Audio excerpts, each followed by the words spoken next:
चलिए, क्या आप मुझे बता सकते हो लीज क्या होता है बच्चे? किसी भी चीज को किराए पे देना। ठीक है, मतलब ऐसा। तो बेसिकली लीज में क्या होता है? एक इंसान होता है, दैट इज कॉल्ड लेसर।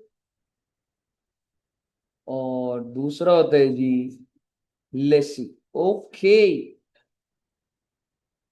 और लेसर जो होता है वो लेसी को एसेट बेच देता है या राइट टू यूज देता है? Right to use. हम्म। ठीक है, so technically who is the owner of the asset? सही। तो ओनर तो लेसर है भाई। जैसे कि मान लो मेरे पास एक गाड़ी है और मैंने आपको 1 साल के लिए एग्रीमेंट बना लिया, आप यूज कर लेना। तो लेसर कौन हुआ? मैं हो गया। और आप कौन हो गए बच्चे? लेसी। तो सर हमने क्या करना है सर जी? तो बेसिकली सबसे पहले इस राइट टू यूज का जो एग्रीमेंट बनता है उसको क्या बोला जाता है? Lease agreement. और भाई ऐसा है, लीज ना दो तरीके की होती है।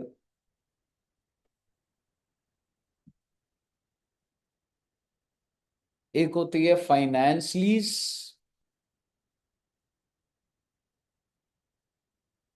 और एक होती है ऑपरेटिंग लीज।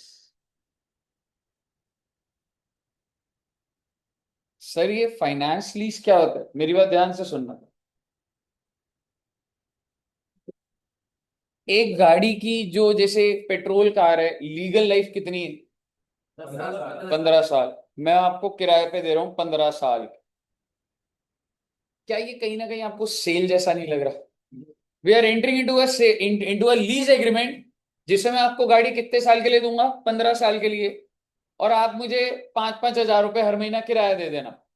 ऐसी एक अमाउंट निकाले मैंने, 5-5 हजार। क्या आपको ऐसा नहीं लग रहा कि ये तो एक तरीके का सिर्फ फाइनेंसिंग अरेंजमेंट हुआ ना? 15 साल गाड़ी आपकी।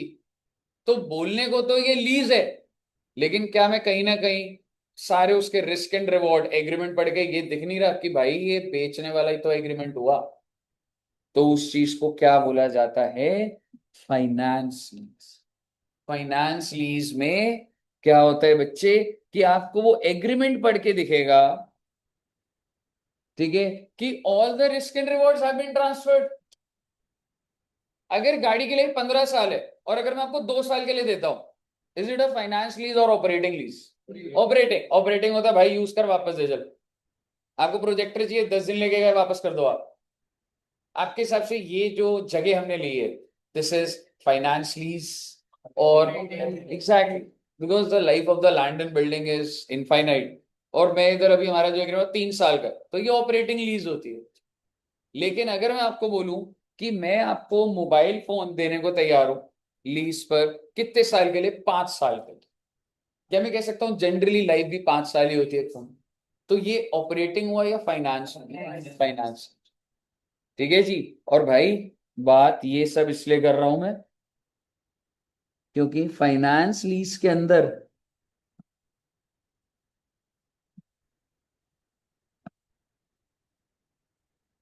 इन the books of lessor,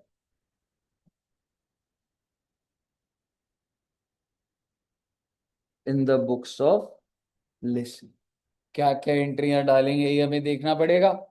and on similar lines operating lease में भी बच्चे, operating lease is very easy. मैं इधर रेंट पे कर रहा हूं ना, वो ऑपरेटिंग लीज ही है। रेंट टू कैश या rent to landlord, landlord to bank, operating lease की एंट्री हो गई। और उधर उसने एक एंट्री डाली बैंक टू रेंटल इनकम या bank to edu junction lab पहले, sorry, edu junction to rent income और बैंक टू एड्यू जंक्शन। समझ रहे हो आप? ये तो किराए की एंट्री है, ऑपरेटिंग में तो कुछ भी नहीं। ठीक है, पर हम देखेंगे दैट ऑपरेटिंग के अंदर क्या होता है बच्चे। In the books of lessor and in the books of lessor. Okay.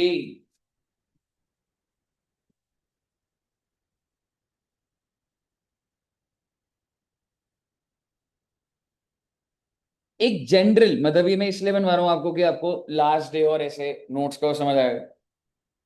Finance lease में क्या मैं इसे लिख सकता हूं कि ownership is and risk and rewards are transferred to lessee? Agreement पढ़ के दिख रहा है, एग्रीमेंट पढ़ के पता है क्या दिख रहा है? मैं आपको मर्सिडीज कार का लीज एग्रीमेंट बना रहा हूँ। मर्सिडीज कार की लाइफ है 15 साल, और हम पूरे ऐसे दिखा रहे थे, I am leasing out a car to you for a period of 15 years, 50,000 रुपए एनुअल देने हैं, महीने देने हैं, जो भी वैल्यू के हिसाब से, and I am giving you the option to purchase Mercedes car after 15 year for 5,000 rupees. क्या ये कंफर्म्ड बात नहीं है? आप खरीद लोगे मेरे से? 15 साल यूज कर, 15 साल जब खत्म होंगे, मैं तेरे को ऑप्शन दे रहा हूं कि तू 5,000 में खरीद लियो। क्या ये कहीं ना कहीं एग्रीमेंट में दिख नहीं रहा? वो तो खरीदेगा ही खरीदेगा। समझ रहे हो?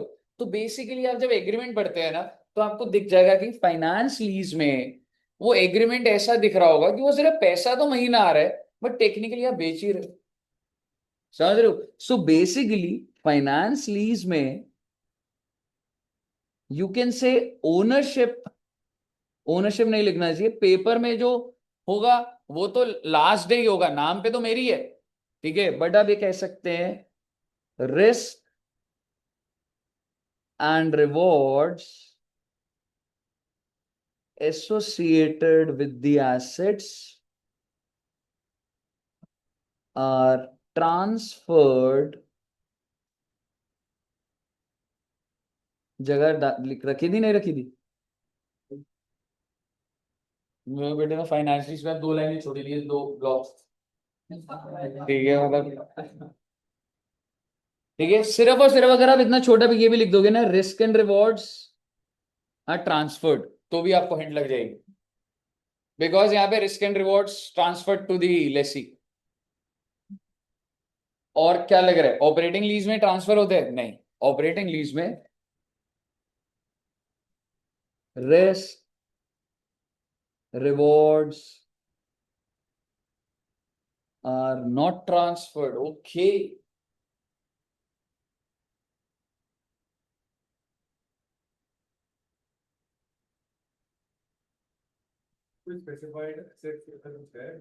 ऐसा भी होता है लाइफ में, तो एक बहुत सोफिस्टिकेटेड एसेट खरीदेगा 100 करोड़ का, मान ले, ठीक है, सिचुएशन दे रहा हूं। अब एक एसेट खरीद रहे हैं 100 करोड़ का, मैंने बोला लीज पे दे देता हूं आपको, ठीक है। अब एक चीज समझिएगा, डू यू थिंक 100 करोड़, इसने पूरी स्पेसिफिकेशन दी एसेट की, उसमें इतने का ये मोटर लगा होना चाहिए, ये होना चाहिए, कितनी टेक्निकलिटीज हो सकती है 100 करोड़ के asset, and I am buying that asset, और मैं तेरे को लीज पे दे रहा हूं। तुम्हें क्या लग रहा है, फाइनेंस ऑपरेटिंग में?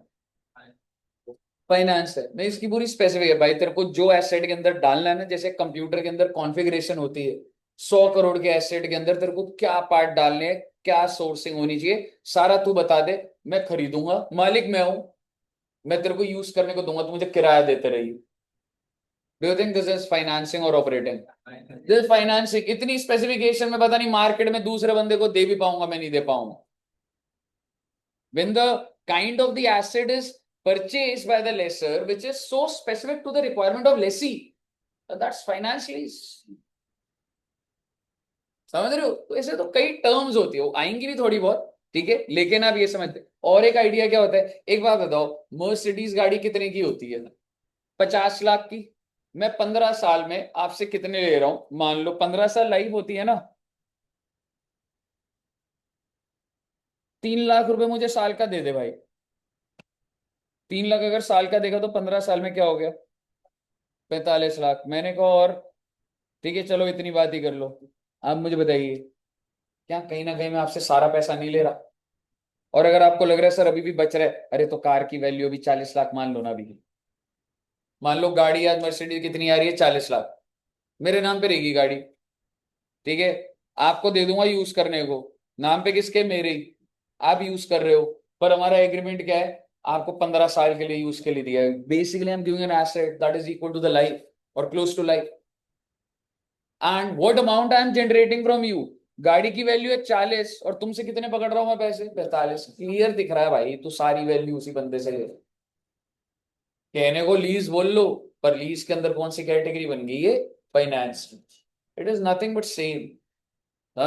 वो देखेंगे अकाउंटिंग एंट्री कैसे होगी। और दूसरा केस क्या हो सकता है बच्चे, 40 लाख की गाड़ी आपको 2 साल के लिए चाहिए, आप 3 लाख रुपए दे दो आप। उसके बाद आपने गाड़ी वापस करी, मैं किसी और को दे रहा हूँ, फिर उसको दी, वापस करी, multiple user, that's operating lease. Clear है बच्चे? तो हमने क्या करना है बच्चों, हमने सबसे पहले किसकी बुक्स को एनालाइज करना है, इन द बुक्स ऑफ लेसी। और मैं कौन से लीज की बात कर रहा हूं, I am talking about finance. कैसे डिसाइड होता है थ्योरेटिकल बात है, और भी देखेंगे थोड़ा सा जब फाइल खुलेगी, बट पहले मैं प्रैक्टिकल बातें आपके साथ कर रहा हूं।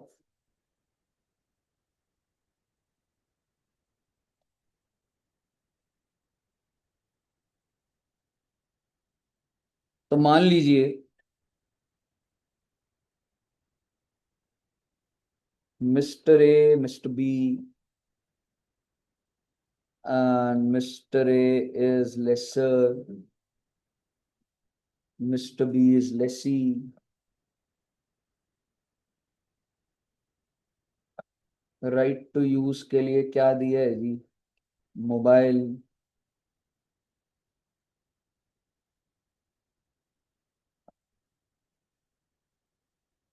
फॉर 5, 5 साल के किराए पे दे रहा हूं। कौन सा मोबाइल, एप्पल। कौन सा चल रहा है अभी,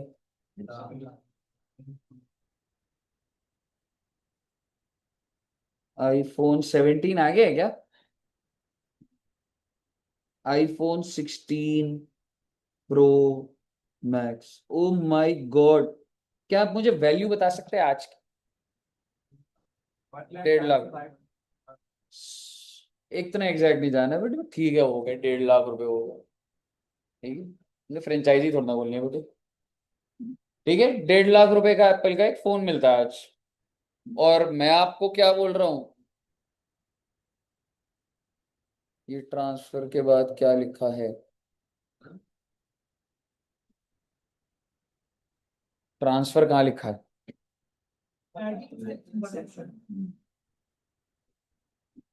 eight the inception of lease. Inception होता है beginning, beginning of the lease term. ठीक है, मान के चलिए मैं आपको लीज पे दे रहा हूं। ठीक है, लॉजिकली लाइफ कितनी होती है, 5 साल, मैं आपको 5 साल के लिए दे रहा हूं। Can you tell me which lease this is, finance और ऑपरेटिंग? फाइनेंस। तो सबसे पहले अगर मैं ऐसी जनरली बोल रहा हूं आपको, लाइफ कितनी है 5 साल, और हमारा जो लीज टर्म रहेगा वो भी कितना है, 5 years. So that's a clear indication कि ये जो लीज है, ये कौन सी लीज हो गई बच्चे, फाइनेंस। बहुत अच्छी बात है। फिर आपने बोला सर पेमेंट कैसे होगी, मैंने आपको बोला बहुत ही आसान बेटे, 5 साल हैं, year 1, year 2, year 3, year 4, year 5। आप मुझे 40,000 साल का दे देना,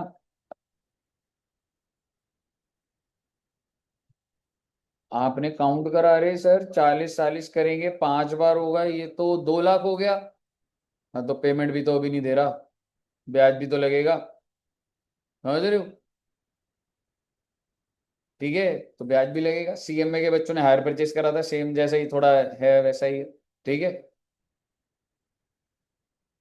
पर मेरा आप सवाल, मैं किसकी बुक्स के अंदर हूं, अच्छा छोटी छोटी बातें, सॉरी एक चीज में, यहां तक क्लियर है?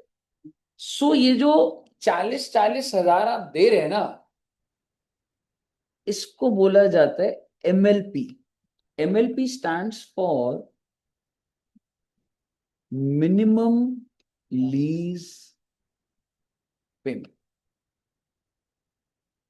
कि भाई जब मैं लीज में, if I entered into a lease agreement, तो this is the minimum lease payment I have to pay, that is 40,000 each. ठीक है बच्चे? और मैंने एक चीज और बोली कि देख भाई, अगर तेरे को फोन खरीदना हो उसके बाद, ठीक है, मतलब 5 साल हो गए, मैंने कहा अगर तूने मुझे 10,000 और दे दिए ना, तो फोन तेरा। एंड आप प्लीज मान के चलिए कि फोन एप्रिशिएटिंग है, जो भी आपको बहुत ल्यूक्रेटिव लगा। ऐसे मत सोचना कि सर 1.5 लाख के फोन तो 5 साल बाद इतना हो गया, वो तो फिर कहानी बदल जाएगी। तो मैं आपको ये बोल रहा हूं, आपको 40 साल से तो देना ही है। और इफ 5 साल के एंड में पूछूंगा कि आपको फोन लेना है, तो मान के चलिए मार्केट वैल्यू 40,000 है, अगर तब भी आपसे कितने रुपए ले रहा हूं बस में, 10,000। That's called GRV। GRV stands for guaranteed residual. GRV is guaranteed residual value. तो ये जो एमएलपी आप कह रहे हो, ये 40 के पर नहीं, एमएलपी के अंदर वैल्यू क्या है कि मैं बताऊंगा, मैं आपको सिर्फ ऐसे ही बताया, बस एमएलपी की फुल फॉर्म बताइए बस, और कुछ अभी आप दिमाग मत लगाओ भाई। हाँ वो बताऊंगा। Now if I tell you what is your MLP, MLP है आपका 2, 3, 4, 5, 2 लाख। GRV भी ऐड हो। मिनिमम लीज पेमेंट इज कि मैंने 2 लाख तो देने देने हैं, और पूरे ही आसार है कि मैं 10 भी दूंगा, तो मिनिमम लीज पेमेंट क्या हो जाती है, 2,10,000। सो एमएलपी स्टैंड्स फॉर, एमएलपी क्या हो जाता है, 2,10,000। That is annual lease payment. ये जो 40,000 है उसको मैं एनुअल लीज पेमेंट बोल रहा हूं, ठीक है। और इसमें मैंने क्या जोड़ दिया, GR। ओके चलिए, एक होता है बच्चे UGRV। UGRV होता है कि देखो जी, आज हम एग्रीमेंट बना रहे हैं, 5 साल बाद वैल्यू क्या होगी बहुत ही फ्लक्चुएट हो रही है, कंफर्म नहीं है भाई, हो सकता है ये आपसे ली जाएगी, हो सकता है नहीं ली जाएगी। So that's called unguaranteed residual value. एक होता है 10,000 तो लगेगा ही लगेगा, और एक है बेटे इतना कॉम्प्लेक्स एनवायरनमेंट होता है बिजनेस करने का, तो कई कॉम्प्लेक्सिटीज होती है, कंटिजेंसीज होती है, ठीक है। तो UGRV स्टैंड्स फॉर अनगारंटीड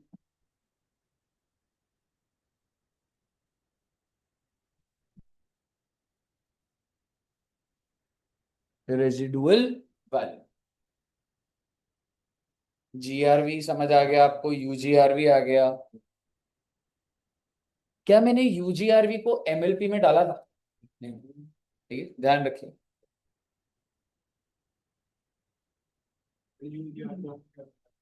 हाँ जी, जो अनगारंटीड है, मतलब हो भी सकता है कि लूंगा और हो सकता है नहीं लूंगा। तब हो गया, जब 5 लोग वैल्यू एकदम से एप्रिशिएट हो गई हाइक पे जाके, तब आप ले रहे हो। There are fluctuation. मैं स्टील की, तेरे को स्टील बेच रहा हूँ करोड़ों रुपए में, या कुछ बेच रहा हूँ लीज पे दे रहा हूँ, कल को उस मशीनरी की क्या वैल्यू होगी डिपेंड कर, exactly, depending upon multiple things. बहुत ही कॉम्प्लेक्स है वो चीज है, ठीक है। मुद्दे की बात ये है, RV stands for residual value. Residual value क्या होता है बच्चे, GRV plus use. Okay,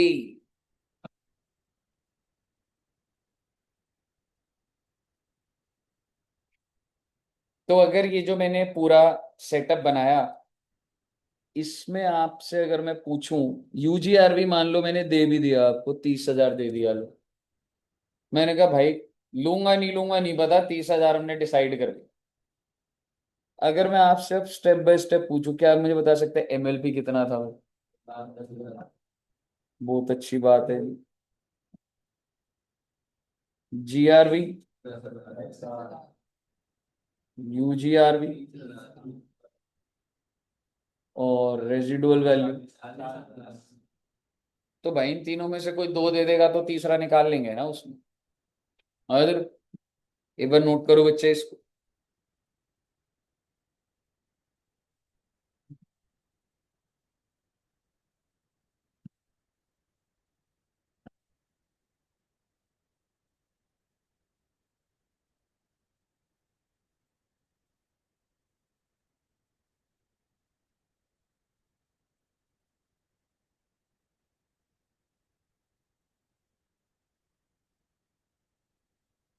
FM बच्चों ने पढ़ा हुआ है?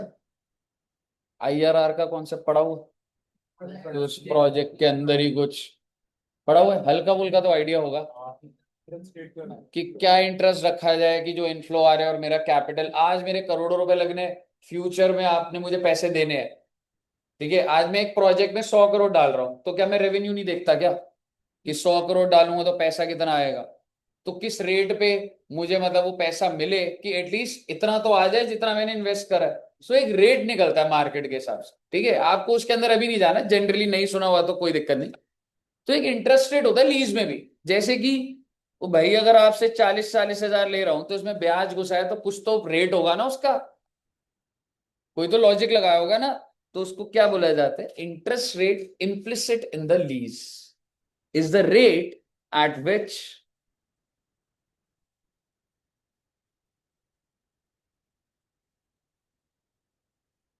is the rate at which present value of MLP plus UGRV, ध्यान रखिएगा, बच्चा भूल जाता है, यूजीआरवी लिख दिया अभी यहां पे मैंने, बेटे रेट निकालना होगा आपको, टर्म्स दे रखी होंगी और रेट निकालना पड़ेगा, नहीं देगा रेट आपको, कैसे निकलेगा, present value of MLP plus UGR, present value होता है बता दूंगा एक बार, is equal to fair value of asset. Sir आप ये क्या ही बोल रहे हो, छोड़ो ना बेटे, नोट्स बन रहे हैं वैसे, ठीक है, हाँ वो मतलब ऐसा ही मत करना, बिल्कुल ही मत सुनो, ठीक है, बट ट्राई करते रहना समझने का, कोई बात नहीं, आप लिख रहे हो, आप मैंने भी तो कुछ समझाया ही नहीं, मैं नोट्स बनवा रहा हूँ, फिर अभी क्वेश्चन बन जाएंगे, क्लियर है जी, ओके।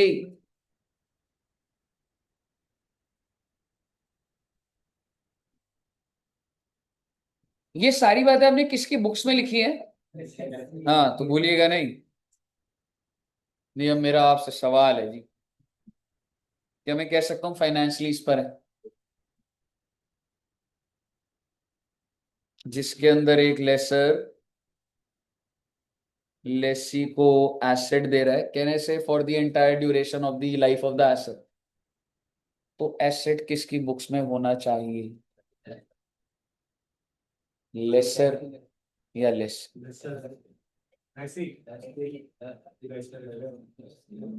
हु इज पेपर में मालिक कौन है, पेपर में मालिक तो भाई लेसर है, लेकिन किसकी बुक्स में दिखेगा, लेसी,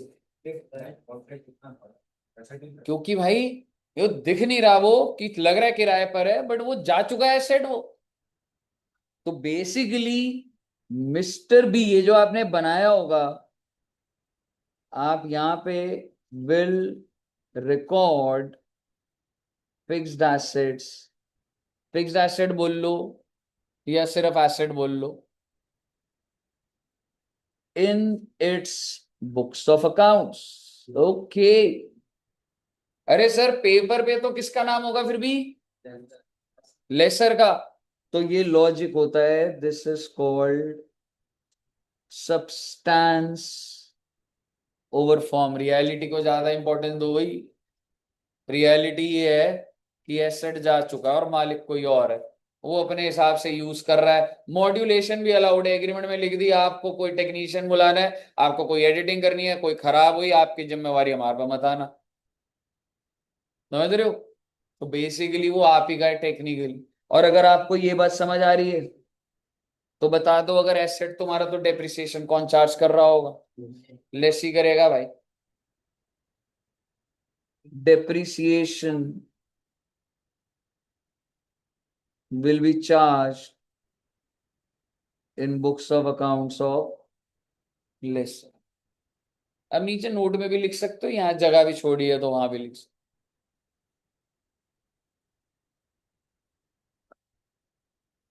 हो, ओके। सर, हाँ जी दोस्त, तो ये पहले पॉइंट में वो क्या लिखा है बीओए के नीचे, books of substance? accounts, like the lessee will record fixed asset in its books of accounts, so bracket में क्या लिखा है sir? substance over form, reality over evidence, clear है बच्चे, ओके। हाँ लिख लो बेटे, बहुत अच्छे नोट्स बन रहे हैं, लिख रहे हैं ना सारे बच्चे? ऑनलाइन भी सारे बच्चे लिख रहे हैं? Yes sir. ओके। लेसर के लिए ना, वो फिक्स्ड एसेट को क्रेडिट कर देता है और लेसी को डेटर बना देता है। तूने समझ रहे? फिक्स्ड एसेट क्रेडिट, हाँ बस वो एसेट खत्म हो गए, तू डेटर बन गया। और कितने से बना वो सारी बातें वो देखनी है, पूरे के पूरे एसेट की वैल्यू से ही बन जाते हैं वो चीज। कम होता है, प्रिंसिपल रीपेमेंट हो जाएगी, ब्याज पे ड्यू करता जाऊंगा वो जैसे वो। हाँ जी। लीज पर घर कह सकते हो, 99 ईयर लीज पर, या वो जो है, जैसे मैं जिस घर में रह रहा हूं वो 99 ईयर के लीज पर है। नहीं ऐसे थोड़ना है बेटे, 99 को हमें हटा थोड़ना देंगे बेटी। तूने तो बोल दिया बेटे, मिनट नहीं लगाया, ऑपरेटिंग है।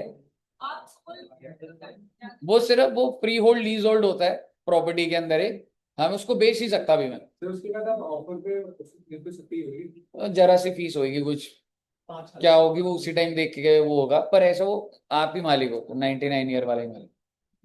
समझ रहे? बताइए। अच्छा एक चीज और लिखना, फिर उसके बाद अब हम क्वेश्चंस को समझ पाएंगे अब।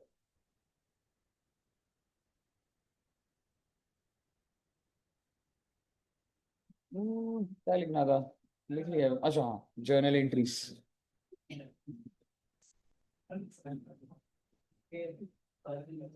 Journal entry in the books of Lesi. Okay, बहुत अच्छे नोट्स बन रहे बेटे आपके।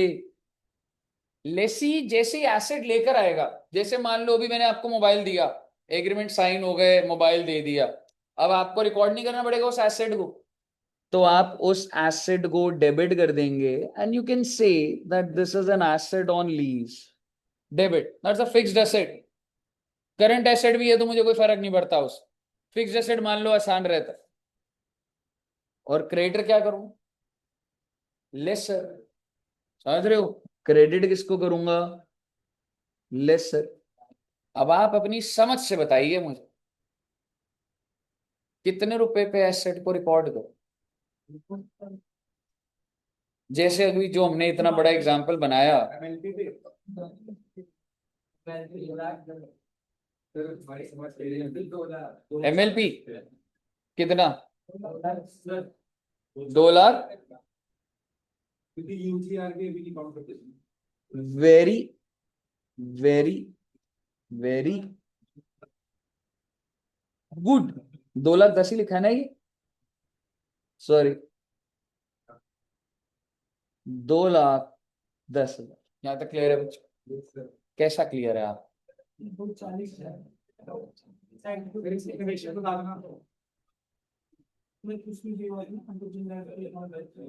ना 30,000 को छोड़, 30,000 को छोड़ो, इसमें लिखना है 2,10,000 में इंटरेस्ट इंक्लूडेड है, तो आपने इंटरेस्ट को एसेट में डाल दिया। श्वेता जी कह रहे हैं हाँ डाल दो, तो डाल दी, क्या होगा उसमें? फिर रेजिडुअल वैल्यू डिपेंड करता है जी, डिपेंड करता है जी। नहीं नहीं, हाँ हाँ, पर आप एक अगर सोचेंगे, क्या मैं कह सकता हूं इसके अंदर एसेट की वैल्यू प्लस इंटरेस्ट होगा, और इंटरेस्ट 2,10 के अंदर ही है, ऐसे कैसे डाल दूंगा? मेरे पास वैल्यू नहीं है, मेरे पास, मैं आपको अमाउंट पे रुकवाना चाह रहा हूं, मेरे पास वैल्यू नहीं है अभी। ठीक है, वैल्यू कैसे निकलेगी समझना, ये जो वैल्यू आपने निकाली है कि एसेट है, and let me tell you this should be the principal amount. Principal होना चाहिए, इसमें इंटरेस्ट ही होना चाहिए। आपने जो 2,10 बोला उसमें इंटरेस्ट है, 2,10 तो बिल्कुल नहीं होगा, तो कैसे निकलेगा? Present value of M. आप मुझे बताओ एमएलपी कितना था आपका? 2,10। अगर मैं 2,10 को आज की वैल्यू पे लाऊंगा तो कम नहीं हो जाएगा वो? प्रेजेंट वैल्यू समझते हो आप क्या होता है? क्या होता है प्रेजेंट वैल्यू? आज की value. Good, English to Hindi तो अच्छा कन्वर्ट करा आपने। ठीक है, प्रेजेंट वैल्यू होता है, मैं आपको बेटे 1,00,000 रुपए देता हूं, ठीक है, आप मुझे 1 साल बाद 1,00,000 रुपए दे देना, आपको एक्सेप्टेबल है? नहीं, आपको तो फिर आप क्या करना चाहते हो? बड़े अच्छे बच्चे हो आप, गुड। क्या बोलना चाह रहे हो? मतलब मैं 1 लाख दे रहा हूँ आपको, ओम जी मैं आपको 1 लाख रुपए देता हूँ, चलान हुआ था आपका, ठीक है। 1 साल बाद आप मुझे 1 लाख मांगो इससे या 1,10,000 मांगो? तो आप समझिए, हमेशा फ्यूचर का जो 1,10,000 है वो आज का 1 लाख है। तो जो फ्यूचर की वैल्यू होती है वो ज्यादा होती है, अगर मैं उसको आज पे लाऊंगा तो वो कम हो जाएगी। यही होता है ना बेटे। तो इसलिए ये जो एमएलपी है, ये तो 40 1 साल बाद, फिर 40, ये तो सारा फ्यूचर का पैसा है। उसको मैं आज पे लाऊंगा तो वो लगभग 1,90 नहीं बन जाएगा? तो वही तो मैं कर रहा हूं, that is present value of MLP. आगे सुनिएगा, और fair value of asset. Sir ये गिवन होगा? हाँ बेटे गिवन होगा, विच एवर इज। आपकी जो पहली एंट्री होगी, एंट्री में कोई कंफ्यूजन नहीं है, एसेट टू लेसर। लेकिन सर जी वैल्यू कैसे निकलेगी? एमएलपी की प्रेजेंट वैल्यू और fair value of the asset which ever is lower. और एमएलपी निकालना कोई बड़ी बात नहीं है, लेकिन प्रेजेंट वैल्यू निकालने के लिए कह सकता हूं आपको इंटरेस्ट रेट चाहिए होगा। रेट चाहिए होगा ना? So it is the rate at which present value of MLP plus UGRV. मैं रेट की वही इंक्रीमेंटल बोरोइंग वाली बात करूं, इम्प्लिसिट वाली। ये रेट कैसे, रेट भी निकालना पड़ेगा आपको। तो ये रेट कैसे निकलेगा? Rate at which present value of MLP plus UGRV is equal to वो जो आपने ऊपर लिखा था। मुद्दे की बात अभी समझने की नहीं है, मुद्दे की बात ये है कि प्रेजेंट वैल्यू में कुछ डिस्प्यूट आएगा जिसको हेल्प करने के लिए लाइन लिखी है।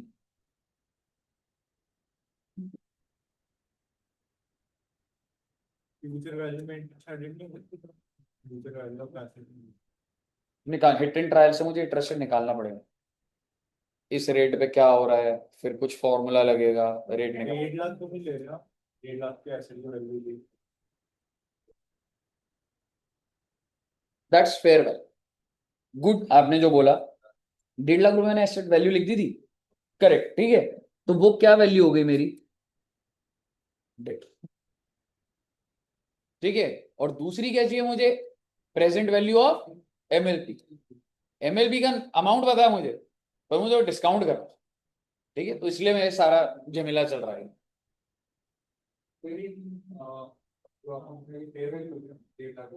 हाँ, क्योंकि ऊपर दिया हुआ था ना कि अगर आज के आ जाए तो। हम सारी मेहनत इसके लिए कर रहे हैं, present value of MLP. MLP मुझे ऐसे तो पता है, पर उसकी प्रेजेंट वैल्यू नहीं पता। प्रेजेंट वैल्यू मुझे रेट चाहिए, और रेट कैसे निकलेगा? Eight which present value of MLP plus you, एक ऐसा रेट कि जब मैं उस रेट को लगाऊं तो इन दोनों का एमएलपी यूजीआरवी का जो प्रेजेंट है वो फेयर वैल्यू के बराबर।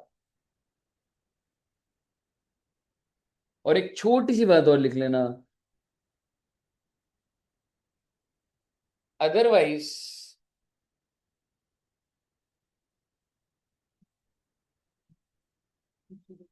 लेसीज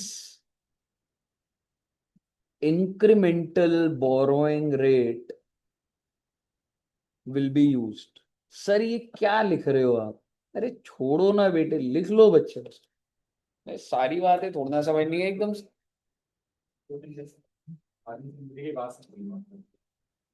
आप बिल्कुल, जो चीज वो होती है समझ में चाहते ही नहीं कि आप बिल्कुल स्ट्रेस लो कि समझ नहीं आ रहा, समझ नहीं। पहली बता देता हूँ, मत दिमाग लगाओ, अभी डेवलप नहीं हुआ आप उतने दिमाग से। है जी,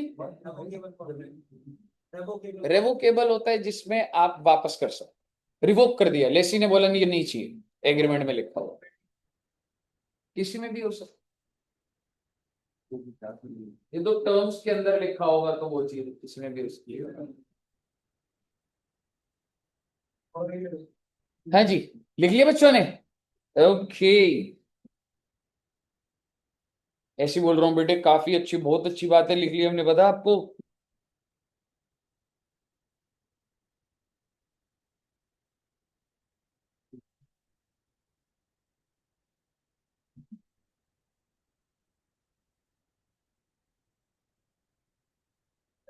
आपको एक बात तो समझ आ गई होगी कि ये जो एसेट क्रिएट हो रहा है और ये जो लायबिलिटी है ये प्रिंसिपल अमाउंट की होगी। हम्म, एक बात बताओ ना रे, क्या रे, प्रेजेंट वैल्यू फ्यूचर की पेमेंट को आज पे ले आओगे तो ब्याज ही तो काट रहे हो उसमें से, यस सर। और ये 1.5 लाख तो वैसे ही है। तो आप टेक्निकली इस प्रोसेस में क्या कर रहे हो, द फ्यूचर पेमेंट्स उसको इधर लेकर आओगे तो इंटरेस्ट ही तो हटा रहे हो, तो प्रिंसिपल ही तो आएगा। ठीक है, तो आपने एसेट और ये जो लायबिलिटी है ये किस पे रिकॉर्ड करी है, आप प्रिंसिपल पे। पर साल के एंड में तो आपको प्रिंसिपल भी पे करना है और इंटरेस्ट भी पे करना है, 40,000 में दोनों जोड़ रखे। ठीक है, तो आप अगली एंट्री क्या डालेंगे, साल के एंड में फाइनेंस चार्ज टू लेसर, मतलब सर बेटे यही तो है इंटरेस्ट। अरे सर पर ये निकला कैसे, वो बेटे जब एक बार रेट निकल जाएगा तो ब्याज निकालने में क्या बड़ी बात हो जाएगी, टेबल बन जाएगा पूरा का पूरा। फाइनेंस चार्ज, कॉस्ट भी बोल लो, क्या फर्क पड़ रहा है, खर्चा डेबिट हो रहा है, आप इंटरेस्ट बोल लो, कोई फर्क नहीं पड़ता। ओके, और लास्ट एंट्री बच्चे बस, समझ आपको फाइनेंस चार्ज क्या है। ये ना आप ये इधर लिख सकते हैं 31 मार्च, ईयर एंड पे करोगे ना आप ये, साल के एंड मतलब एज्यूमिंग कि मैंने ये एसेट कब खरीदा, सिंपल रखने के लिए मैंने एसेट खरीदा 1 अप्रैल को और मैं पेमेंट कब कर रहा हूँ, साल खत्म होने पे 31 मार्च को, तो ब्याज भी 31 मार्च तक का रिकॉर्ड कर दूंगा। अगली एंट्री बता दो आप क्या डालूंगा मैं,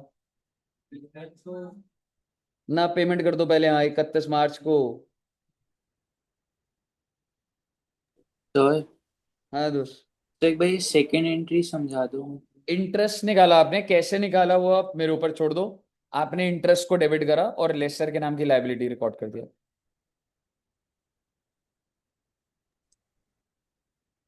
and then lessor to bank,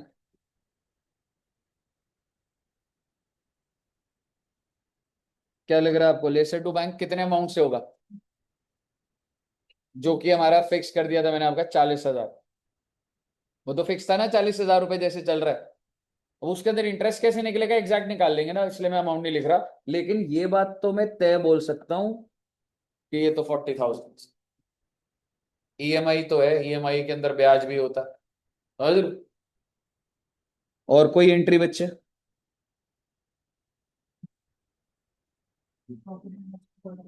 sir depreciation भी चार्ज होनी चाहिए, depreciation to asset on lease.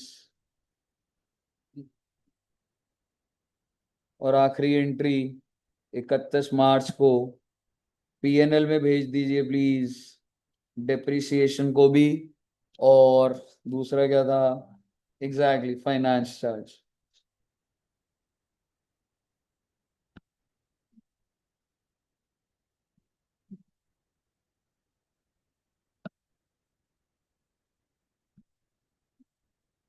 Okay,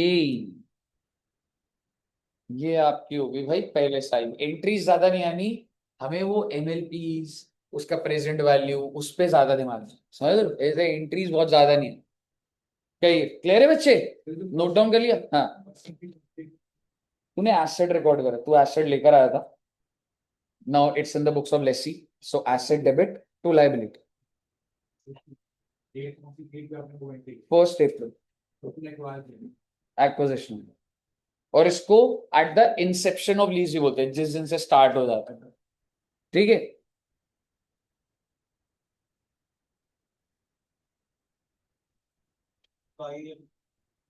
हाँ जी,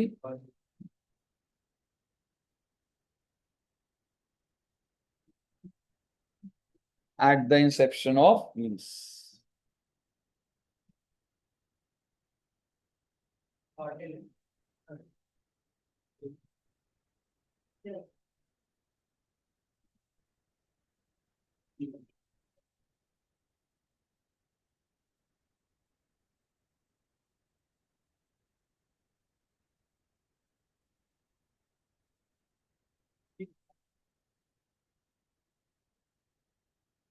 कर लिया नोट डाउन बच्चे?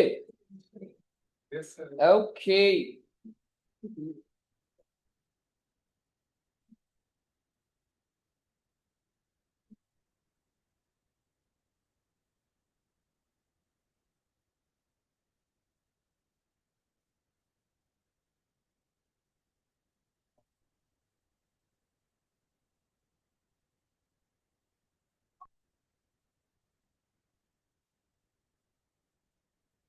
बेटे हेवी क्वेश्चन आने वाला बेटे। अब जितना आपने सीखा है सारा काम आएगा अब आपको।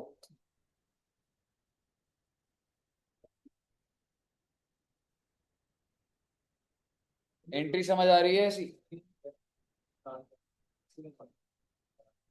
कॉस्ट एक बार फिर से बोल। जो तूने एसेट को डेबिट करा, माने 100 रुपए का एसेट डेबिट हुआ, तो तेरे पास एसेट की लाइफ है कितने साल की? 5 साल।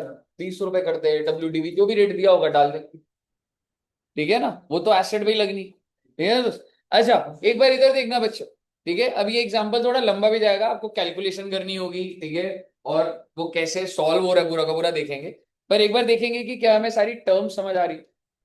एग्जाम्पल नंबर 1 कह रहे एनुअल लीज रेंट कितना है बच्चे? 50,000 at the end of each year, बहुत अच्छी बात है। लीज पीरियड तो 2.5 लाख की पेमेंट तो जानी जानी है।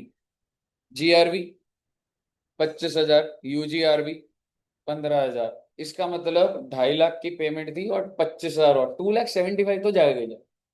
ठीक है बच्चे? If I ask you what is residual value? 40,000। What is the fair value eight the inception of lease? 2 lakh. तो सर सिंपल सी बात है, लेसी की बुक्स में 2 लाख पे एसेट दिखा दो, क्या दिक्कत वाली बात आ रही? क्योंकि अगर मैं बोलूं फेयर वैल्यू 2 लाख है, पर मैं पेमेंट कितनी करूंगा जिंदगी में उसको? 2,75,000। तो 75 का ब्याज होगा सर, 2 लाख का एसेट है। पर ऐसे नहीं करना, मुझे उस 2,75,000 को आज की वैल्यू पे लेकर आना है पहले, फिर देखना है ये वैल्यू या 2 lakh, which ever is lower, वो कॉस्ट बनाऊंगा मैं। आपको समझ आया हमने क्या सीखा था अभी? हाँ जी। सर आप जीआर में कोई कमी जो है वो तो ये है ना कि आप आफ्टर द गारंटीड है वो, हाँ, तो वो अगर मान लो परचेज ही करना नहीं चाह रहा तो फिर भी लिया जाता है। वो वैल्यू इतनी कम होती है कि वो ये समझ आ रहा होता है कि वो लेगा ही लेगा वो चीज, ठीक है? अब आप देखिएगा, क्या इसने रेट ऑफ इंटरेस्ट दिया? नहीं, इंटरेस्ट रेट नहीं दिया हो। है जी? yes, ये निकाल रहे वो, आप उसके आगे देखेंगे गेस्ट रेट लिखा हुआ।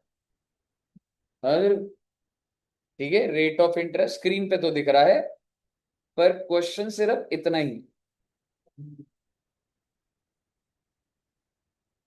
समझ रहे हो? और अगर आप लास्ट टाइम पढ़ेंगे तो क्या लिख रहा हो? Implicit on lease is computed below. क्या आप मुझे फॉर्मूला बता सकते हैं कि रेट का present value of MLP plus UGR is equal to fair value? तो वो कह रहे हैं interest rate implicit on the lease is a discounting rate at which present value of MLP and UGRV is equal to 2। मैं भाई ये बात ये है कि सर रेट दिया नहीं हुआ तो क्या रेट एज्यूम करे? तो इन्होंने किस पे सॉल्व करा पहले? 10%। जनरली परसेप्शन होती है 10% के आजू बाजू होगा, 8 होगा, 12 होगा, 13 होगा, तो एक तो 10%।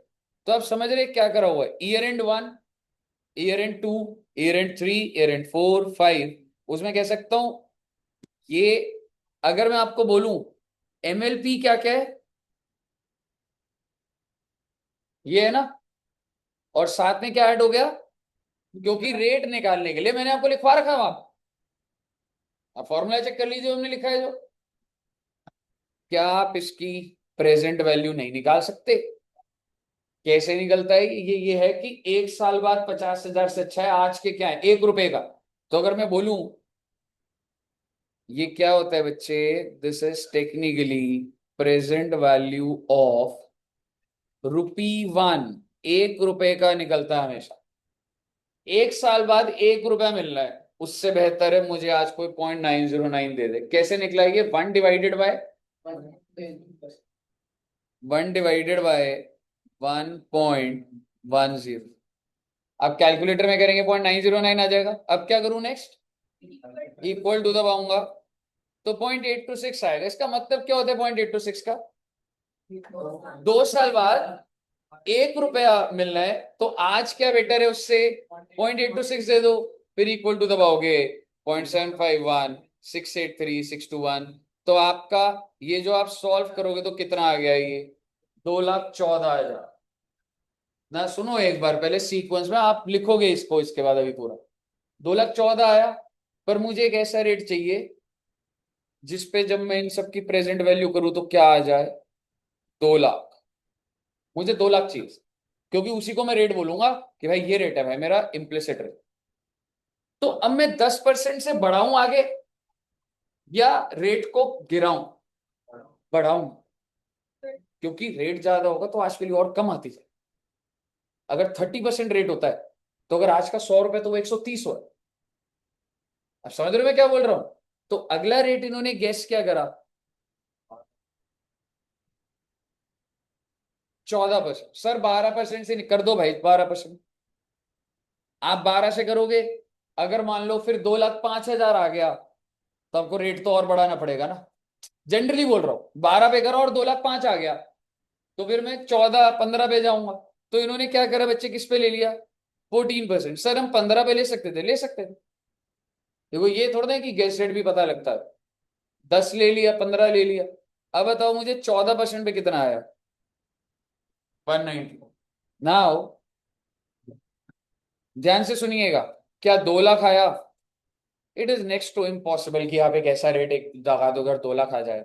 तो अब आपके पास एक रेट है जो 2 लाख से ऊपर वाला है, कितना परसेंट था वो, 10%। और एक रेट है जो 2 लाख से नीचे दे रहा है, 14%। एक फॉर्मूले में डालूंगा और आपका रेट आ जाएगा। वो फॉर्मूले को आपको समझने का नहीं है, वो फॉर्मूला ये अभी देखेंगे, पहले टेबल बनवाऊंगा तो अपने आप समझ आएगा। फॉर्मूले में डलेगा तो रेट क्या आ गया जी, 12.6।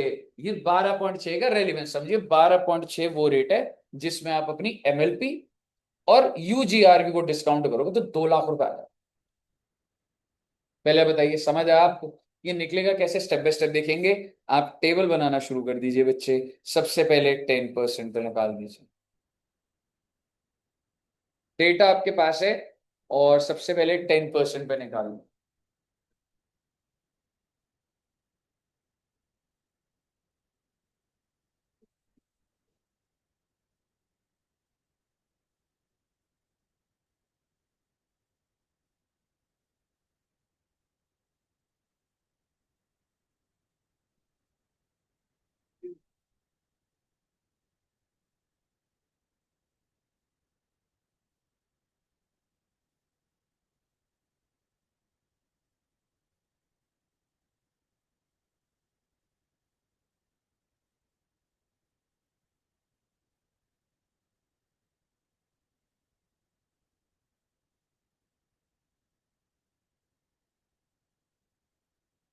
सर, हाँ दोस्त। सर इसमें एमएलपी 2,50,000 है या फिर 2,75,000? 2 लाख, 2 लाख एमएलपी इज 2,50,000। नहीं नहीं, एक मिनट, 2,75,000 ब्रो। एमएलपी में क्या क्या आता है देख, एक तो लीज रेंट आता है, यस सर। और क्या आता है, जीआरवी। हाँ जी सर। ठीक है, और मुझे यूजीआरवी भी लेना होता है क्योंकि रेट निकालने के लिए लेना होता है, तो मैंने 15 भी ले लिया। यस।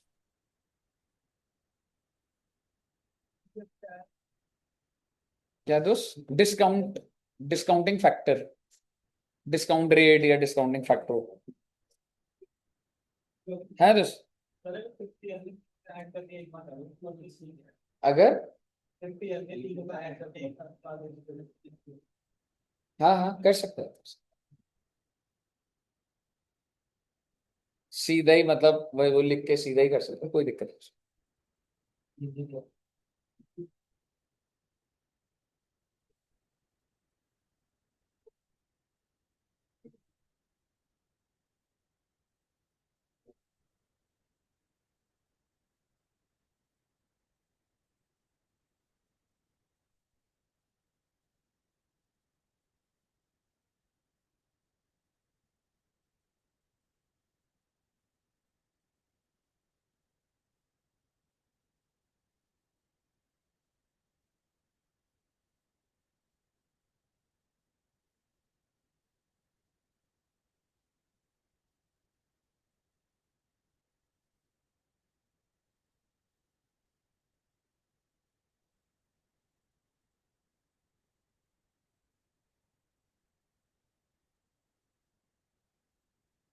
प्रैक्टिस हो जाएगी, बच्चे सॉल्व करना सारे बच्चे है ना।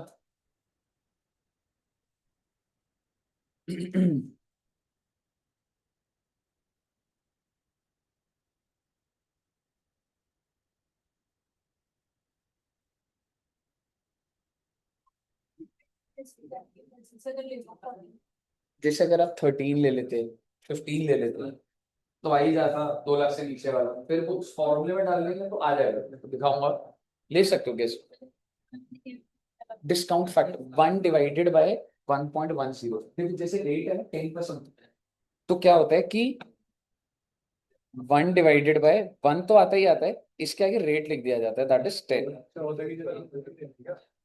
अगर रेट 15% होता आ रहा है तो 1.15 होता, अगर रेट 8% होता तो 1 डिवाइड बाय 1.08, ठीक है ना। इस तरीके से फिर वो आप इक्वल टू करोगे तो वो दोबारा उसी नंबर को डिवाइड कर देता है उसी से पॉइंट। हाँ क्या कह रहा था दोस्त, क्या है,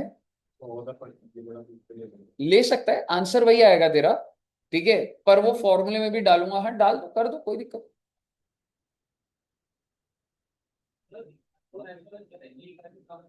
एक कम होना चाहिए, इस रेट से तेरा 2 लाख के ऊपर आएगा। अब फिर कोई ऐसा रेट लेना है जिससे 2 लाख से कम हो।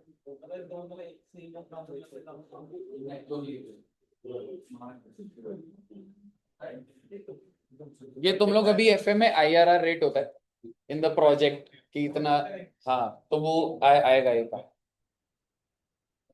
तो अगर तू 10 और 12 लेता ना, कंसिडरिंग इनका आंसर, एक मिनट आ रहा हूँ दोस्त, 12.6 है, तो फिर तेरे वो दोनों रेट पे भी 2 लाख से ऊपर आ रहा होता, तो तेरा दोनों ऊपर होंगे, तो फिर अभी आप आपका करेक्ट नहीं है, फिर आप 13 पे जाओ, ठीक है। और वो रिस्क है, आप अगर थोड़ा सा रख लोगे 4-5% का गैप तो सही है, नहीं तो पेपर में ज्यादा टाइम लग जाएगा, समझ रहे। तो इन्होंने जो 10-14 करा, ठीक है, 10-15 भी कर दोगे तो ठीक है, मतलब वो सेफ है दोस्त। हाँ बट इतना ज्यादा भी नहीं, 10 और 25% कर दिया तो थोड़ा वेरिएशन ज्यादा, वो 10-15 इज रीजनेबल है दोस्त। सर इसमें जैसे एमएलपी प्लस यूजीआर वाला कॉलम है, इसका टोटल तो आई थिंक 2,90,000 है, तो उसकी प्रेजेंट वैल्यू 2,14,340 हाँ है। हाँ जी, तो हमें इसको 2,00,000 पे लाना है ना प्रेजेंट वैल्यू को। हमें एक ऐसा रेट फाइंड आउट करना है, हाँ जिसपे प्रेजेंट वैल्यू 2,00,000 के हाँ इक्वल हो। इसका 2 लाख है।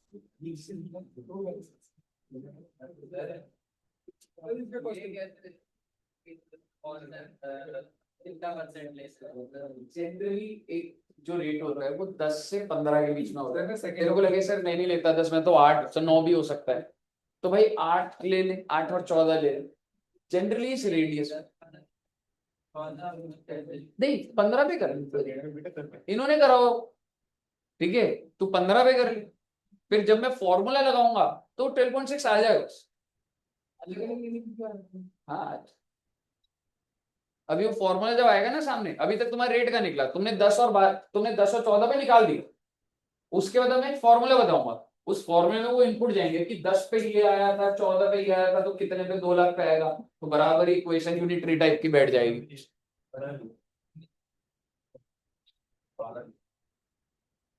फॉर्मूला दिखाता हूँ आप,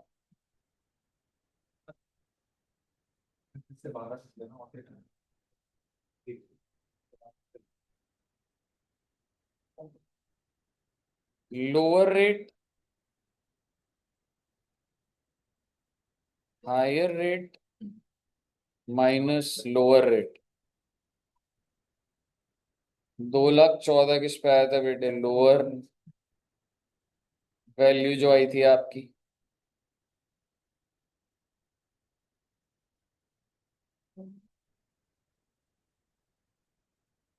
माइनस हायर वैल्यू, और higher minus fair value.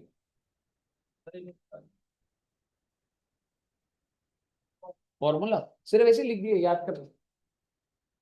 Lower rate पढ़ रहा है प्लस करके higher minus lower divided by lower, lower का एनपीवी होता है वो कुछ, ठीक है। पर आप ऐसे लोअर की जो वैल्यू है हायर की value higher minus fair value, ठीक है। इसका कोई जस्टिफिकेशन नहीं है कुछ ऐसा, ठीक है। आपको इस फॉर्मूले में डालना है और आपका रेट आ जाए।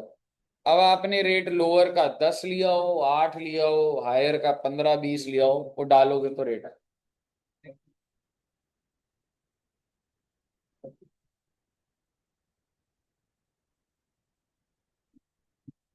तो है दोस्त, अगर हम कोई और रेट लेते 14% की जगह तब भी सेम आंसर आएगा। Same answer. ओके।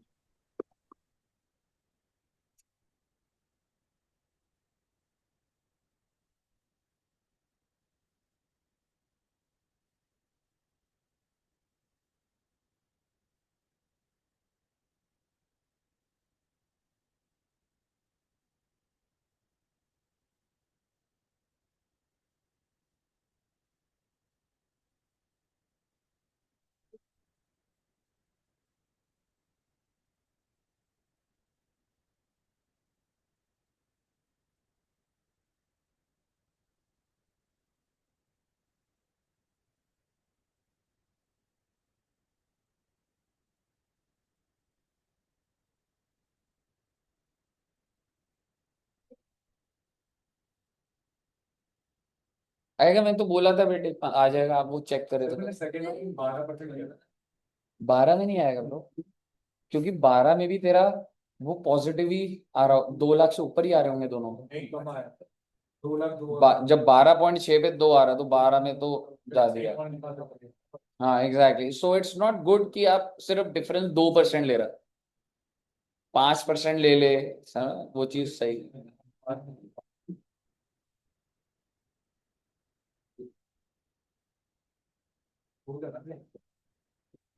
कहिए साहब। सर ये आगे सब बच्चों का 12.6 यस सर, आ गया।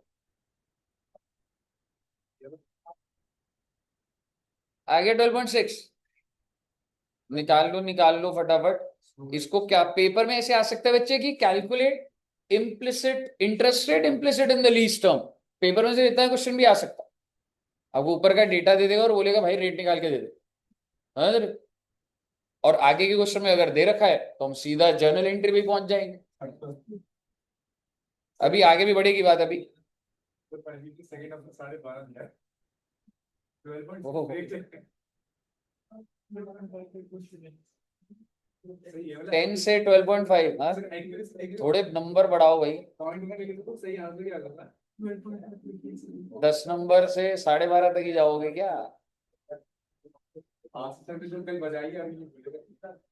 मैंने क्या बोला? ग्रुप पे नहीं क्या आपने? नहीं, अच्छा सीजन में हो रहा है, जब मैं इतने मैसेजेस और वो थे ना, मैं थक गया, मैं तो मैं। अभी दिखाएंगे आप। अच्छा तभी।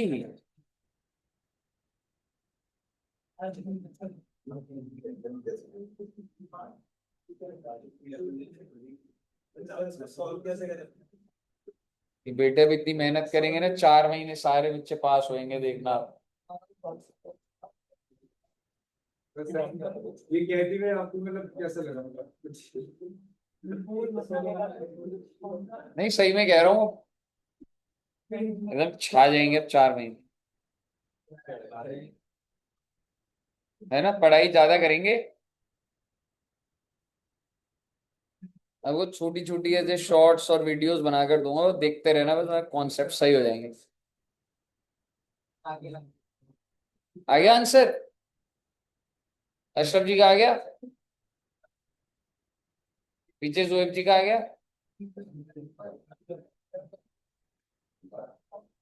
आ गया, वैसे मैडम ने भी करा था 12.6 आ गया, 15 से आ गया ना 12.6। आप रेट अलग मत लिया करो ना, फिर आप अलग लेते हो, कैलकुलेशन मिस्टेक कर देते हो, आप सेम ही चला लो। आगे साहिल का। भावना जी आज बहुत बातें कर रही हैं, क्या होगा?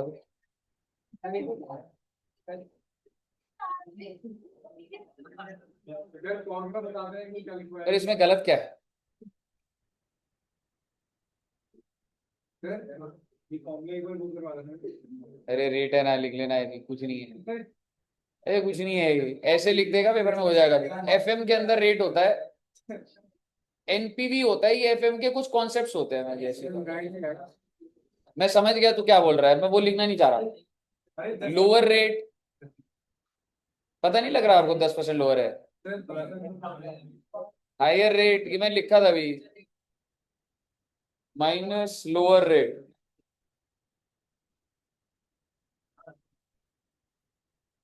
हाँ,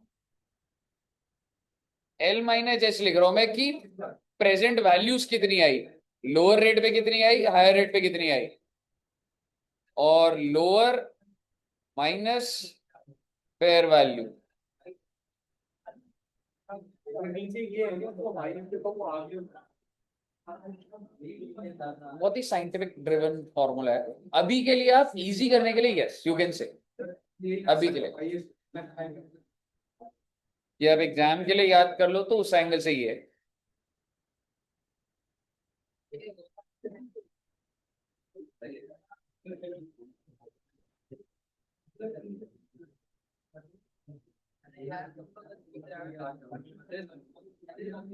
ओके, क्लियर है बच्चे?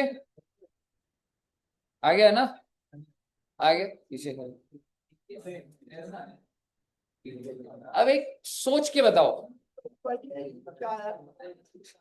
बताओ रेट आया बस 12.6। हाँ, रेट निकाल दिया 12.6, ठीक है। अब एक बात बताओ, पहली एंट्री क्या डालनी होती है? Asset account debit to lessor. सोच के देख, एक बार सोचिएगा तभी कनेक्ट होगा आप। पहली एंट्री क्या थी? Asset to lessor. तो मैं लिख देता हूं, अगला अगली इलस्ट्रेशन वही है, पर आप अगर ऐसे समझे तो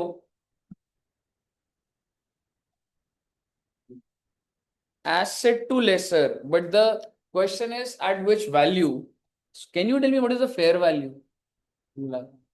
पर मुझे प्रेजेंट वैल्यू ऑफ एमएलपी, और प्रेजेंट वैल्यू क्या है? आई मीन टू से इंटरेस्ट रेट क्या है? 12.6।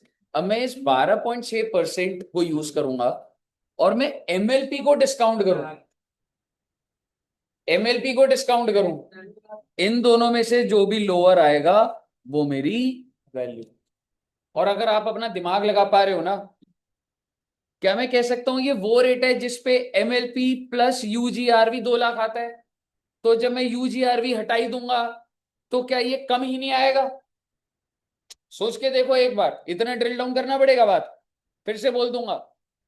12.6 रेट आया, पहले आप इतना एस्टेब्लिश कर चुके हो, इस रेट पे क्या चीज 2 लाख आ जाती है अगर मैं इस रेट को यूज करूं? अगर मैं एमएलपी और यूजीआरवी को डिस्काउंट करूं तो 2 लाख आता है, और अगर अब मैं बोलूं यूजीआरवी हटा दो, सिर्फ एमएलपी को डिस्काउंट करो, तो 2 लाख से तो कम ही आएगा ना। क्या हो गया, समझ आया ना? एक बात बताओ, क्या मैं कह सकता हूं 12.6 is the rate at which present value of MLP plus UGRV equal to 2 lakhs? This is a concluded fact. अगर मैं बोलूं अब तुम UGRV छोड़ दो, सिर्फ इतना प्रेजेंट वैल्यू निकालो, तो 2 लाख से कम ही आएगा ना सर, क्योंकि ये जो वैल्यू थी इसको जो मैं डिस्काउंट, वो तो आएगी नहीं ना इसके अंदर, यानी कि वो जो 15,000 डिस्काउंट कराया था उसकी वैल्यू नहीं आएगी ना बेटे। तो क्या मैं कह सकता हूं, ये तो ऑब्वियस बात है कि सर 2 लाख या प्रेजेंट वैल्यू में प्रेजेंट वैल्यू ही कम आएगा सर, नहीं? ठीक है, एक बार आप इसको लिख के करेंगे तो सही होगा। अब आप क्या करिए, एक जर्नल एंट्री डालिए, एसेट अकाउंट टू लेसी और ऐसे ही नरेशन में लिखिए और फिर आप मुझे बताइए इस एमएलपी में क्या क्या ले रहे हो तुम। 50,000, 50,000, 50,000, 50,000 और 50,000 पर जीआरवी तो लेंगे ना sir ji. Now you have to find out the present value of these points and that will obviously come below 2 lakhs। कैसे हो सकता है? आपकी कैलकुलेशन सुधारिए आप।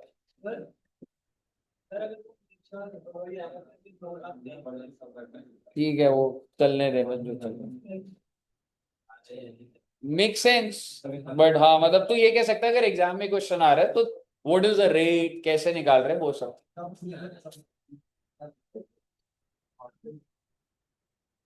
बच्चे एंट्री लिख ली सबने। अब आप प्रेजेंट वैल्यू ऑफ एमएलपी निकालिए। आप छोड़िए आप प्रेजेंट वैल्यू ऑफ एमएलपी निकालो।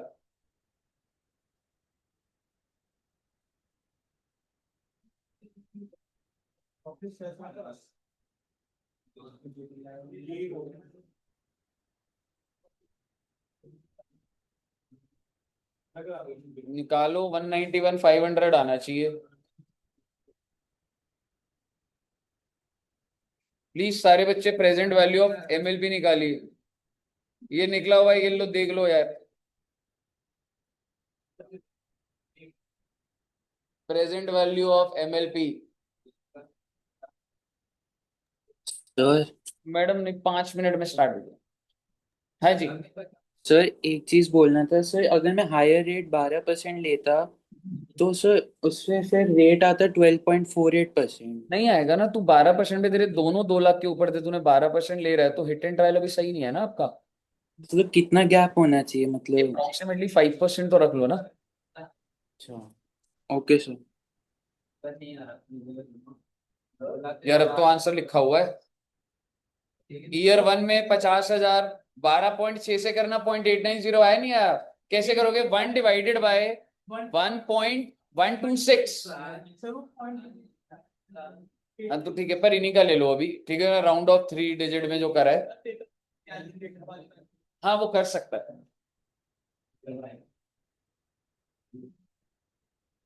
0.888 को आप 890 ले रहे हैं अभी के लिए। आप ले लीजिए प्लीज। अगर आप 888 से भी करते हो ऐसे गलत नहीं होगा। ठीक है पर अभी सामने आंसर जो है 890 पे तो वैसा फॉलो कर लेते।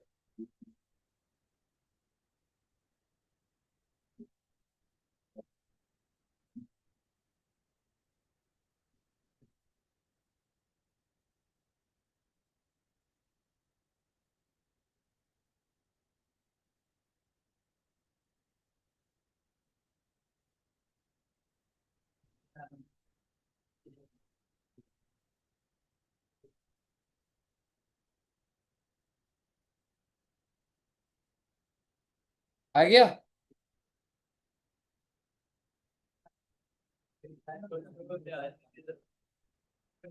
MLP का निकालते हैं तुम लोग 50,000 का 5 का वो जीआरपी का क्या बोल रहे हो आप? मतलब आप MLP का निकाल रहे हो उसमें आप जीआरपी का यहीं पे गलती हो जाती है। जीआरपी का नहीं लेना है वो। हाँ क्योंकि नाउ आप एसेट की वैल्यू निकालने के लिए कर रहे हो। पहले आप रेट के लिए कर रहे थे तब यूजीआरवी भी लिया जाता था। ठीक है मतलब वो आइडेंटिफाई करना जरूरी है कि एट व्हाट पॉइंट हम क्या कर रहे हैं क्या चीज ले रहा हूँ। ठीक है ठीक है 150 राउंड ऑफ। ना पहले आप एमएलपी प्लस जीआरपी से रेट निकालो सिर्फ एमएलपी से इसको to record the value of the asset उस टाइम भी प्रेजेंट वैल्यू ऑफ एमएल। कहिए क्लियर है बच्चे। और ये एंट्री आपकी डल गई कि भाई एसेट अकाउंट डेबिट 191,500। ओके अगला स्टेप वही वही सोच रहा हूँ। अगला टेबल अब तेरा प्रिंसिपल अमाउंट आ गया 191,500। ठीक है अब रेट ऑफ इंटरेस्ट भी क्या है 12.6 तो इसका ब्याज 191,500 का 12.6 इंटरेस्ट। तूने हर बार तूने देना कितना था 50,000 तो 191,500 का 12.6 इंटरेस्ट जो बच गया वो प्रिंसिपल। फिर अगले साल वही अभी आएगा अगले में टेबल आएगा। बन गया यहाँ तक। ये क्या बना हुआ है समझा दो ना एक बार। बेटे सब तो आ गया आपका, प्रिंसिपल अमाउंट कितने का है 191,500। आपने साल के एंड में देना कितना है 50, अरे वो तो फिक्स्ड है ना। अब मुझे बताओ इंटरेस्ट निकल जाएगा 191,500 इज द प्रिंसिपल अमाउंट, इसके ऊपर 12.6% क्या आ जाएगा 24,159, तो बचा हुआ तो प्रिंसिपल ही हुआ ना।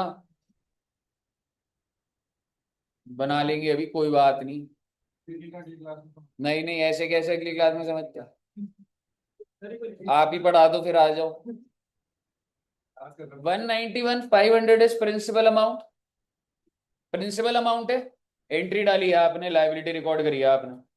ब्याज का रेट कितना है 12.6।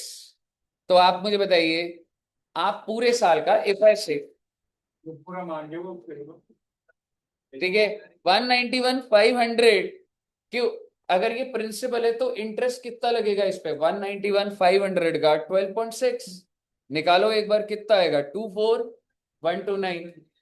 ठीक है खत्म है, तो एंड तक भी नहीं जाना, पहला साल समझ जाओगे सारा खत्म हो जाएगा। और पेमेंट कितनी करनी है आपने टोटल, तो बेटे 50 में से ये ब्याज है तो बचा हुआ तो प्रिंसिपल ही होगा ना। 50,000 की बाइफरकेशन ही तो है ये दोनों। एक बात बताइए, बिल्कुल अभी बताऊंगा। इंटरेस्ट अगर आ गया तो प्रिंसिपल कैसे निकला, 50,000 में से अगर मैं इंटरेस्ट माइनस कर दूं तो बैलेंस इज टुवर्ड्स प्रिंसिपल। और आप मुझे बताइए 191 में से मैं माइनस क्या करूंगा, how much is principal repayment 25,871, तो ये आपका बैलेंस आ गया ना बच्चे। लाइक ईयर एंड 1 के बाद मेरा ये आउटस्टैंडिंग प्रिंसिपल है। अब बताइए अगले साल इंटरेस्ट किस पे लगेगा 165,629 पे। तो जब आप इस पे इंटरेस्ट निकालेंगे कितना rate 12.6, so this will be the interest.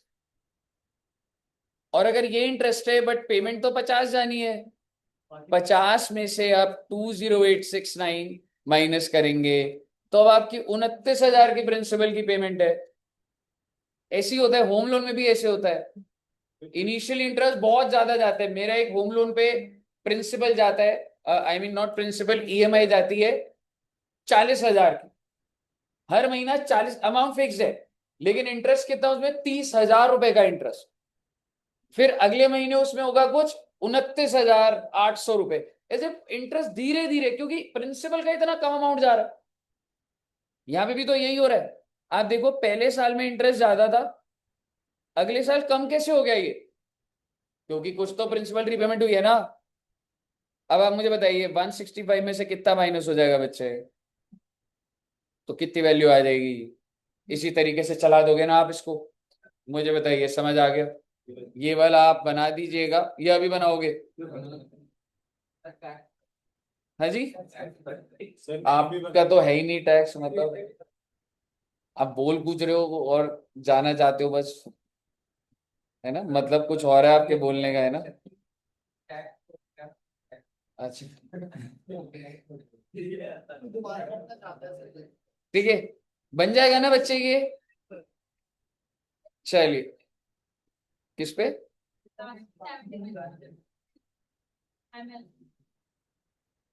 Madam MLP ना था कितना 75,000 का पेमेंट करनी थी मैंने, गारंटीड वैल्यू है।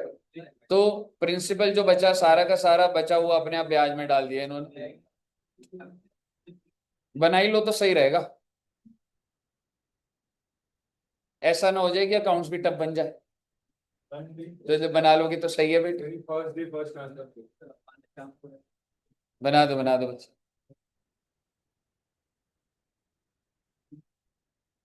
थके तो नहीं ना ये बच्चे, नहीं कल तो नहीं थके थे आज। आप कल थके नहीं। सबसे ज्यादा डांस तो आलोक जी ने ही करा है। आपने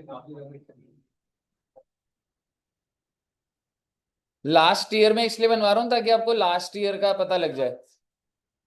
लास्ट ईयर में देखो कितना रह गया 66,763। तो देखो अब तो मतलब 75,000 के अंदर मैं सीधा सीधा लिख दिया भाई, प्रिंसिपल ये और इंटरेस्ट ये, ऑटोमेटिकली वो आ जाएगा। क्योंकि अगर आप इसके ऊपर इंटरेस्ट निकाल रहे हो ना 66 पे, तो वो 8412 आ रहा है, पर ये क्या ले रहे 8237, क्यों? Because of approximation reason. ये अब लास्ट ईयर है, खत्म हो गया, जो प्रिंसिपल है उसको जीरो कर, जो बचा है वो इंटरेस्ट डाल, खत्म कर दो। ओके, क्या यहां तक सभी बच्चों को क्लियर है? तो बेटे थोड़ा सा तो होमवर्क भी ले लो। फिर ये क्वेश्चन रिपीट में कर लेंगे क्योंकि अभी भी हुआ है। नहीं यार, 2-3 क्वेश्चन होमवर्क दूंगा बच्चों को। बहुत चिल हो गया बेटे, अब सिर्फ पढ़ाई करेंगे बेटे दिसंबर जनवरी तक।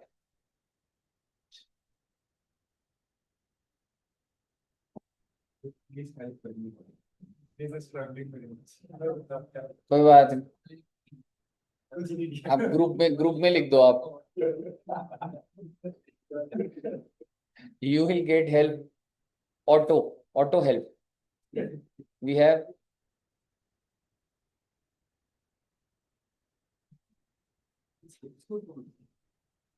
क्या वो समझ नहीं आया वाला? कोई बात,